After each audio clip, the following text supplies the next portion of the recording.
a une double identité. En effet, la Bible nous raconte qu'il est né d'une mère juive. Le père disparaît un peu de la narration. Et puis, il est adopté par la fille du Pharaon. Donc, il est entre les Israélites et l'Égypte. Mais en même temps, il semble qu'il a quand même un fort sentiment d'appartenance aux Hébreux, puisque le récit biblique nous raconte que dès qu'il est jeune, adulte, il sort pour voir ses frères hébreux et il intervient en faveur d'un d'eux qui est maltraité par un chef égyptien. En même temps, on nous dit aussi que Moïse est éduqué dans la sagesse des Égyptiens. Et donc, tout au long, on va jouer un peu sur cette double identité de Moïse qui va être en effet fondamentale pour comprendre le personnage.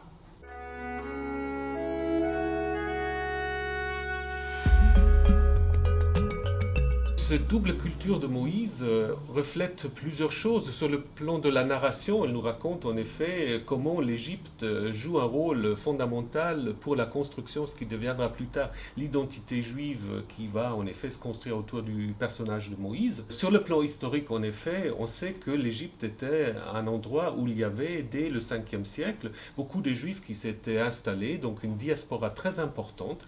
Et puis c'est en Égypte, dans le delta, en Alexandrie, où s'est traduit en effet le Pentateuque, les 5 premiers livres de la Bible, en grec. Donc l'Égypte n'est pas seulement le pays dont il faut sortir, c'est aussi un pays d'accueil où on peut vivre, comme le montre d'ailleurs aussi l'histoire de Joseph.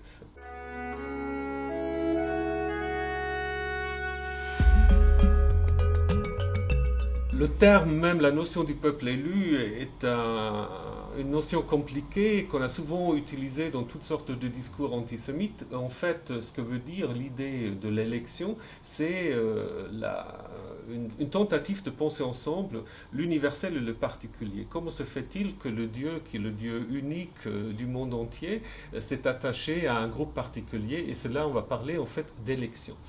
Quand on regarde en effet qui font partie de ce peuple élu, on se rend compte que Moïse, par exemple, Moïse est marié à la fille d'un grand prêtre madianite, donc pas du tout hébreu ou plus tard juif, et c'est cette fille-là qui va sauver Moïse de l'attaque de Yahvé lui-même. Donc en fait Moïse, le sauveur d'Israël, est sauvé par l'intervention d'une femme madianite. Donc on voit que dans les textes bibliques, il y a des mises en garde contre une lecture trop ethnocentrique de l'idée de l'élection.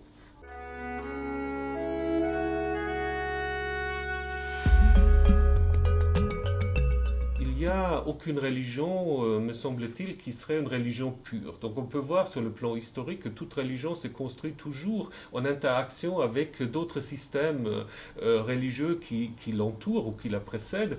Le judaïsme va se construire à partir de l'ancienne religion israélite et judéenne, mais qui intègre, elle aussi, des héritages égyptiens, mésopotamiens. Le christianisme lui-même est impensable sans l'apport du judaïsme, et de même l'islam, vous ne pouvez pas le comprendre. Si vous lisez le Coran, si vous ne connaissez pas les traditions judéo-chrétiennes, vous ne comprenez rien. Donc, c'est-à-dire chaque religion a besoin en fait de se construire sur son héritage, et c'est toujours en interaction que les religions s'expriment. Et donc, imaginez qu'il y a une religion qui ne devrait rien aux autres, c'est un leurre.